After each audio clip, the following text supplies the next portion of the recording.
पर आप सभी छात्र छात्राओं का एक बार फिर से स्वागत है।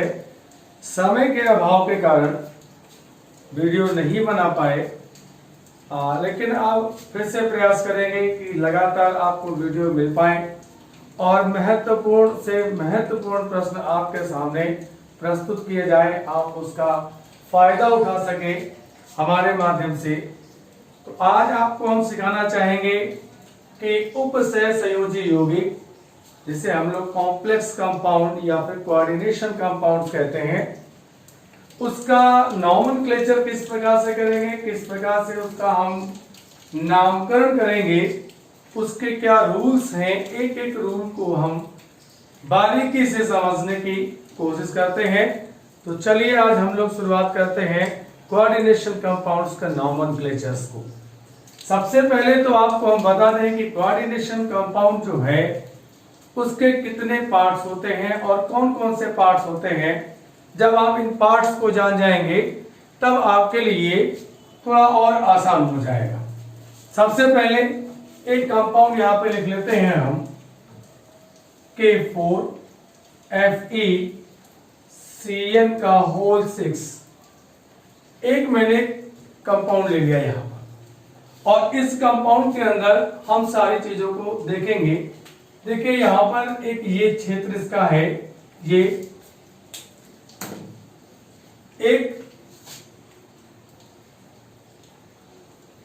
एक स्फीयर ये और एक स्फीयर ये, और बीच में ये स्फीयर ले देते हैं। इसमें आपको ध्यान रखना यह है कि हर एक पार्ट को बखूबी समझ लेना है। कैसे? देखिए ये जो पार्ट होगा इसको हम बोलते हैं आयनिक क्षेत्र।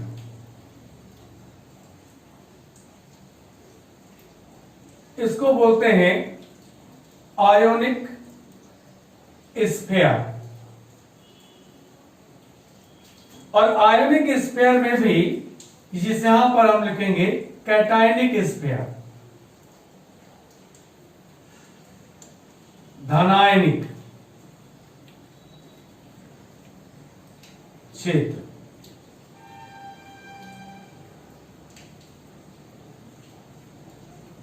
Cationic sphere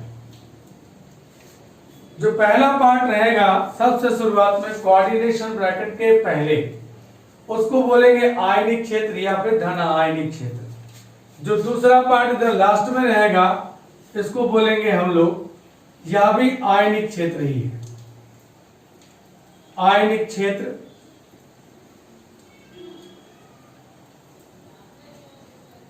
anionic sphere. और यहां पर दो पार्ट आपको मैंने कोऑर्डिनेशन कॉम्प्लेक्स के बता दिए। पहला क्या रहेगा? पहला आयनिक क्षेत्र रहेगा, दूसरा जो लास्ट वाला है इसको भी आयनिक क्षेत्र कहेंगे। यहां पर ध्यान देना इतना रहेगा कि जो कोऑर्डिनेशन ब्रैकेट के पहले लिखा हुआ है वो कैसा है, वो धन आयनिक क्षेत्र है या कैटायनिक स्फीयर बोला जाएगा। और जो लास्ट वाला है इसको आयनिक क्षेत्र या फिर एनायनिक स्फीयर बोला जाएगा। इतनी सी बात आप अगर समझ सकते हैं, इतनी सी बात अगर आप दिमाग में रख सकते हैं तो निश्चित है कि पूरा का पूरा कंपाउंड आपके समझ में आ जाएगा और बहुत ही आसान तरीके से आप इसका नामकरण कर पाएंगे। इसका नॉमिनेशन आपके लिए बहुत ही इजी हो जाएगा। चलिए फिर देखते हैं इसका और भी पार्ट देखते हैं क्या है। ये जो आपको पार्ट ये दिखाई दे रहा है इसको बोलते हैं कोऑर्डिनेशन स्फीयर। कोऑर्डिनेशन स्फीयर मतलब उपसह संयोजन परिसर। ये तीन पार्ट में मैंने एक कॉम्प्लेक्स कंपाउंड को डिवाइड कर दिया। आपने अपने दिमाग में इतनी देर से बता लिया होगा कि कॉम्प्लेक्स कंपाउंड के तीन पार्ट होंगे। जनरली हम ये कहेंगे कि दो पार्ट होंगे, बिकॉज एक तो आपका कोऑर्डिनेशन स्फीयर हो गया जिसको उपसह संयोजन परिसर कहेंगे, और दूसरा आपका आयनिक क्षेत्र है जिसे आयनिक स्फीयर बोलेंगे। तीसरा भी आयनिक स्फीयर, मतलब एक कंपाउंड के अंदर 2 आयनिक स्फीयर और 1 कोऑर्डिनेशन स्फीयर होगा। कितने? 2, एक कोऑर्डिनेशन स्फीयर और 2 आयनिक क्षेत्र जिनको आयनिक स्फीयर बोलेंगे। ठीक, अगली चीज ये है कि आयनिक स्फीयर आप जान गए हैं, इधर लिखा जाएगा कैटायन और इस साइड में लिखा जाएगा एनायन, या इसको बोलेंगे कि ऋणायन लिखा जाएगा। यहां पर ये ऋणायन भाग हो गया, ऋणायन भाग हो गया।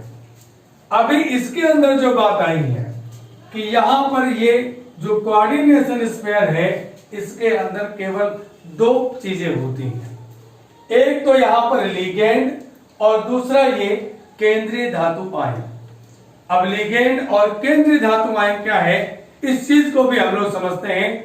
कोई जल्दबाजी नहीं है, अगर चीजों को समझना है तो निश्चित ही हमको इसके ऊपर समय देना पड़ेगा। आप समझें कि बस आया दिखे और चले गए और आपके समझ में आ गया, आप ये सब कुछ जान जाएंगे, तो ऐसी तो दुनिया में कोई भी दवाई भी नहीं है कि आए लिखे और चले गए और आपको समझ में सब कुछ आ गया और आप बहुत बड़े वैज्ञानिक बन गए। जी नहीं, आपको क्या करना पड़ेगा, आपको टाइम देना पड़ेगा। जो चीज जितना ज्यादा समय लेती है वह चीज दिमाग में उतनी ज्यादा देर तक रहती है।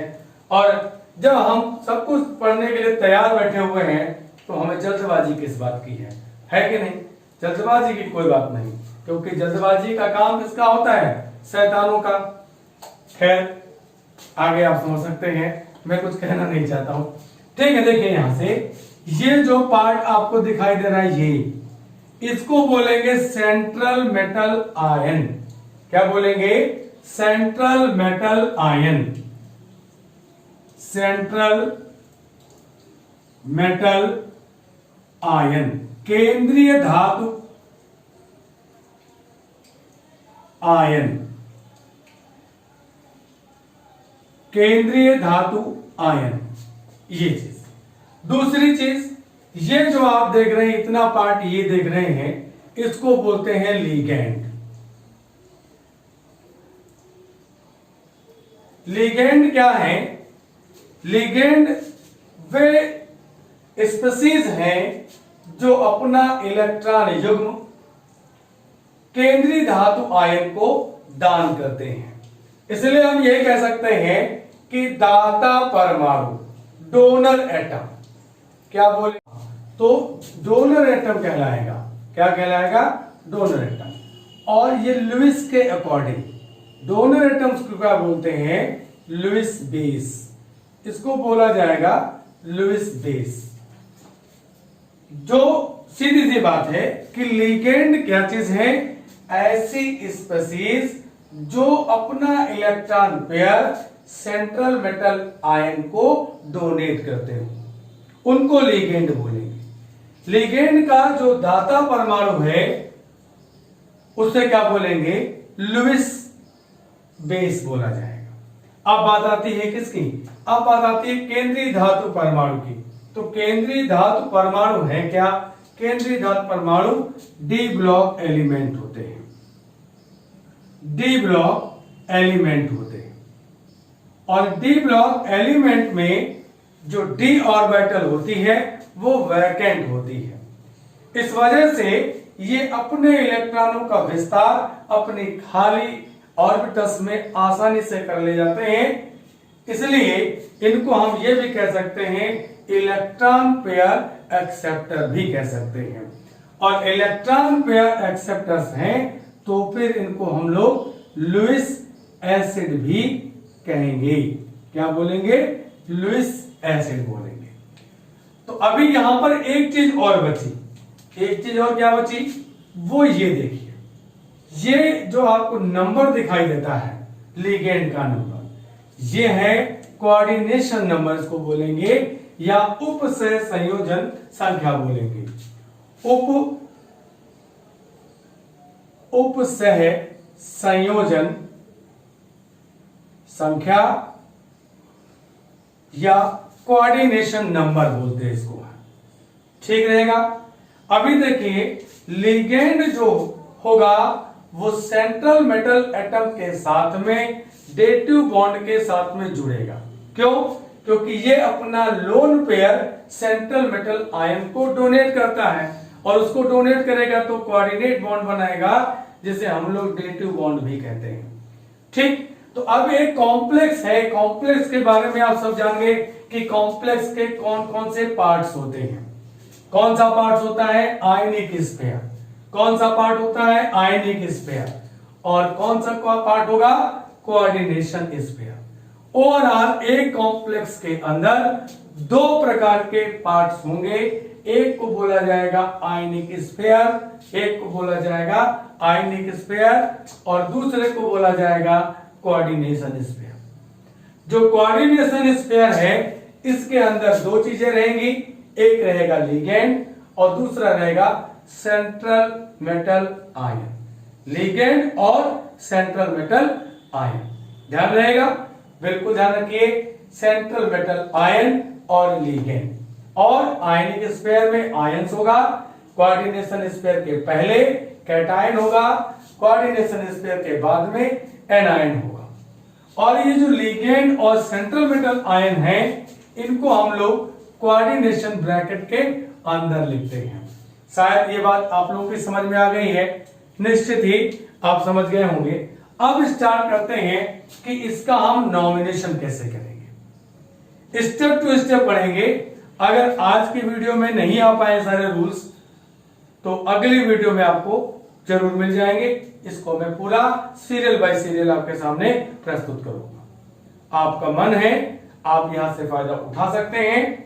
और मेरे उन सभी छात्र छात्राओं से ये रिक्वेस्ट है कि जो हमारे पास में ऑफलाइन पढ़ने आते हैं आप सभी लोग इस वीडियो को एक बार फिर से देख करके अपना रिवीजन कर सकते हैं। और भी कोई समस्या होगी तो आप ऑफलाइन क्लास में हमसे पूछ सकते हैं, आकर के डिस्कस कर लेंगे तो आपकी समस्याओं का समाधान आसानी से हो जाएगा और आप इसे अच्छे से समझ भी जाएंगे और बोर्ड के एग्जाम में आपको नंबर भी मिल जाएंगे।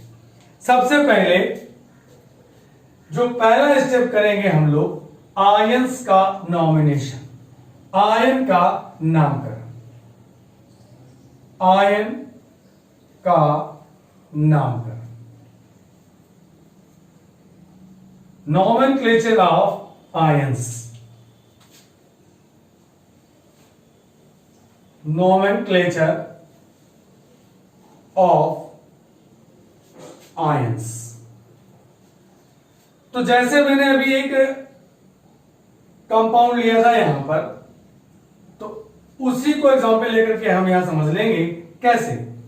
सबसे पहले आयंस की जब बात आती है तो सबसे पहले हम कैटायन का नाम लिखते हैं, कैटायंस नेम। और उसके बाद में हम लोग लिखते हैं एनायंस नेम। पहले धनायन का नाम और इसके बाद में हम लिखते हैं ऋणायन का नाम, ऋणायन का नाम। तो इसको आप समझते हैं कि एक एग्जांपल ले लेते हैं यहां से। फॉर एग्जांपल K4FeCN का होल 6। सारी चीजें तो आपको पता ही है। क्या? सबसे पहले देखिए कैटायनिक स्फीयर में क्या लिखा हुआ है? पोटेशियम। तो इसका हमको नंबर नहीं लिखना है, यहां पे सीधे इसका नाम लिखना होगा। क्या नाम होगा? पोटेशियम, क्योंकि कैटायन है ये पोटेशियम। कैटायन कैसे है इस चीज को भी देखा जाता है। ये देखिए K4K प्लस FeCN का होल 6 टोटल चार्ज -4। आपको कैटायन भी मिल गया और आपको एनायन भी मिल गया। इसको कॉम्प्लेक्स आयन बोलेंगे, कैटायन और एनायन। तो कैटायन का नाम मैंने सबसे पहले लिख लिया है पोटेशियम। अंदर की चीजें जो होंगी जैसे एनायन ये पूरा हमारे पास में है, इसको कॉम्प्लेक्स आयन बोलेंगे। इसके लिए हमें दो बातें और भी करनी पड़ेंगी। क्या करना पड़ेगा? सबसे पहले हमको तो यहां से इसका ऑक्सीडेशन नंबर निकालना पड़ेगा। ऑक्सीडेशन नंबर कैसे निकालेंगे? देखिए ये एल्कली मेटल्स है, क्षार धातु है, इसकी ऑक्सीडेशन नंबर होती है प्लस की 1, यहां पर है 4 प्लस इतना, जिसकी हमें निकालनी है उसकी x, और साइनाइड की होती है -1 इंटू 6, और यहां पर कोई चार्ज नहीं है इसलिए 0, तो ये निकल के आएगी 4 plus x minus 6 equal to 0। x ये कितना हो जाएगा? माइनस की 2 हो जाएगी यहां से, तो ये हो जाएगा प्लस की 2। मतलब इसकी ऑक्सीडेशन जो नंबर निकल के आई है वो 2 आई है, और ऑक्सीडेशन नंबर को हम लिखते हैं रोमन अंकों के अंदर। पोटेशियम, हमारा पहले स्टेप में केवल उद्देश्य इतना है कि हम कैटायन और एनायन का नाम जान जाए, पहचान जाए, इसलिए मैं तो यहां पे कर दे रहा हूं, आपको आगे बताएंगे कि अब देखिए कि सबसे पहले क्या करना है, हमको कैटायन का नाम लिखना। आपको इस स्टेप में केवल यही चीज जाननी है। तो कैटायन का नाम मैंने पोटेशियम लिख दिया। अब अंदर की जो चीजें हैं जिनका नाम करना है हमको, वो मैं कर रहा हूं, लेकिन अगले स्टेप में आप समझ जाओगे। हेक्सा साइनो फेरेट, और इसकी ऑक्सीडेशन नंबर सेकेंड आई थी रोमन अंकों में लिखा। ऐसे तो मैंने क्या किया, कैटायन का नाम मैंने लिख लिया। यहां से देखिए सबसे पहले मैंने कैटायन का नाम लिखा, और उसके बाद मैंने एनायन जितना हमारे पास मिला है उसका नाम लिखा। उसके पास में हमारे पास थे क्या? लिगेंड और सेंट्रल मेटल आयन थे। तो पहले स्टेप में तो यही हमें काम करना। दूसरे स्टेप में एक और एग्जाम्पल अगर हम देखें तो आपको एक और एग्जाम्पल दिखाते हैं। यहां से देखिए, जैसे मैं एक एग्जाम्पल ले लेता हूं यहां से,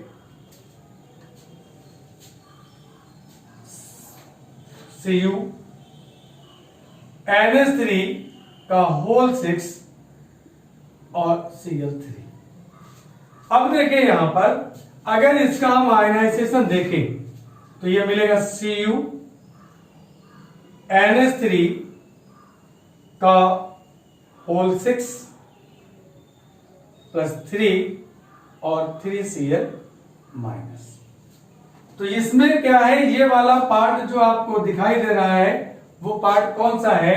वो एनायन का पार्ट हो, सॉरी वो ऋणायन का भाग हो गया।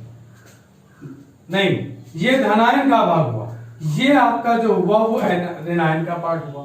सबसे पहले क्या करेंगे, इसकी ऑक्सीडेशन नंबर निकालेंगे। तो इसकी ऑक्सीडेशन नंबर निकल के आएगी 3। वो भी मैं आपको बताऊंगा आगे वाले एग्जाम्पल्स में कि कैसे निकालेंगे। तो यहां से हेक्सामीन कॉपर थर्ड, और ये आप नाम लिखेंगे एनायन का क्लोराइड। तो इस प्रकार से सबसे पहले स्टेप में आपको क्या करना है कि पहले स्टेप में हम करेंगे कैटायन का नाम, और कैटायन के बाद में हम करेंगे एनायन का नाम। ठीक रहेगा? सबसे पहला स्टेप आपको यही याद रखना है कि कैटायन का नाम, उसके बाद में एनायन का नाम। ठीक। अब दूसरी चीज स्टेप नंबर 2, चाहे तो आप नोट्स भी बना सकते हैं, पूरा कंटेंट मिलेगा आपको। आज ज्यादा नहीं हो पाएगा, समय आज भी कम है, लेकिन इसका अगला वीडियो होगा उसमें आपको भी पूरा हो जाएगा। दूसरा स्टेप है लिगेंड का नामकरण, nomination of ligand. Step number 2, nomination of ligands. Ligands का नामकरण। अब लिगेंड्स के नामकरण में भी हमको थोड़ा सा ध्यान देना पड़ेगा। सबसे पहले लिगेंड देखिए आपके 3 टाइप के होंगे। कौन कौन से होंगे? नेगेटिव चार्ज वाले होंगे जिसको हम लोग ऋणायन बोलेंगे, न्यूट्रल होंगे जिनको हम उदासीन बोलेंगे, और पॉजिटिव चार्ज लिगेंड्स भी होंगे जिनको हम धनायन बोलेंगे।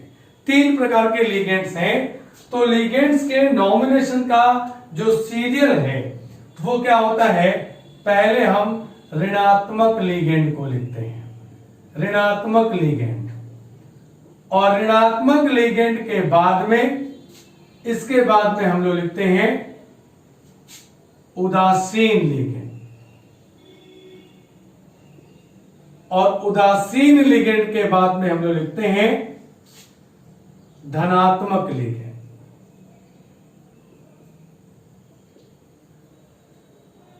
मतलब पहले नेगेटिव लिगेंड्स, फिर न्यूट्रल लिगेंड्स, फिर पॉजिटिव लिगेंड्स।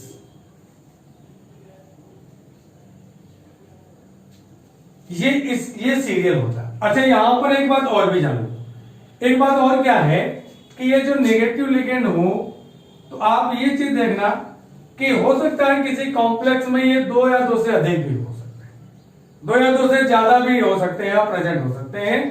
ऐसे ही न्यूट्रल वाले भी 2 या 2 से ज्यादा हो सकते हैं और पॉजिटिव वाले भी 2 से ज्यादा हो सकते हैं। तब यहां पर मान लीजिए 2-3 लिगेंड है, यहां पर मान लीजिए एक Cl है और एक Br है, 2 आ गए, तो नाम सबसे पहले किसका लिखेंगे? ऑर्डर तो यही रहेगा कि पहले नेगेटिव, बाद में न्यूट्रल और बाद में पॉजिटिव। लेकिन ध्यान देना ये होगा कि अगर नेगेटिव वाले 2 से अधिक हैं तो यहां पर अल्फाबेट का यूज करेंगे। अंग्रेजी की वर्णमाला का क्रम, जिसका क्रम में जिसका नाम पहले आएगा उसको पहले और दूसरे वाले को बाद में। फिर न्यूट्रल वाले भी 2 हैं या 3 हैं, तो यहां पर भी वही क्रम करेंगे कि पहले अल्फाबेट में जिसका नाम पहले आएगा उसको पहले, जिसका बाद में आएगा उसको बाद में। सेम प्रोसेस यहां पर भी करनी है। यहां पर ध्यान रखेंगे, अगर मान लीजिए H2O और NH3 दोनों एक साथ में आ जाते हैं, तो सबसे पहले हम H2O का नाम लिखेंगे, उसके बाद में NH3 का लिखेंगे। एक काम यहां पर और भी कर लेते हैं कि कैसे ये चीज जान जाएंगे। तो एटॉमिक वेट जो होता है, एटॉमिक वेट इसका निकल के आएगा 18 और इसका निकल के आएगा 17। तो ज्यादा इसका हुआ, इसलिए जिसका ज्यादा एटॉमिक वेट होगा उसको लिखेंगे। अगर एक ही वर्ड के 2 लिगेंड्स आते हैं, जैसे ये एक्वा की स्टार्टिंग ए से होती है और अमोनिया की भी स्टार्टिंग ए से होती है, जब 2 एक ही वर्ड के हो गए, सेम वर्ड हो गए यहां पर, तो हमें क्या करना पड़ेगा? एटॉमिक वेट निकालना पड़ेगा। ठीक रहेगा? तो लिगेंड्स का इस प्रकार से हम लोग नॉमिनेशन करेंगे। इसमें सबसे पहले हम लोग पढ़ते हैं कि नेगेटिव लिगेंड्स को क्या करेंगे। और एक चीज और भी ध्यान रखेंगे कि लिगेंड्स के जो नाम लिखेंगे फिर उसमें कोई डैश नहीं लगाएंगे, कोई गैप नहीं करेंगे, मतलब 1 वर्ड में लिखेंगे, एक शब्द में लिखेंगे। जैसे सबसे पहले हम लोग यहां पर नेगेटिव लिगेंड की बात करते हैं। नेगेटिव लिगेंड्स, नेगेटिव लिगेंड्स में भी थोड़ा हमको ध्यान देना पड़ेगा कि कुछ लिगेंड्स ऐसे होंगे जिनके नाम के लास्ट में आइट आएगा, कुछ ऐसे होंगे जिनके नाम के लास्ट में 8 आएगा। तो यहां पे ध्यान देंगे कि ऐसे लिगेंड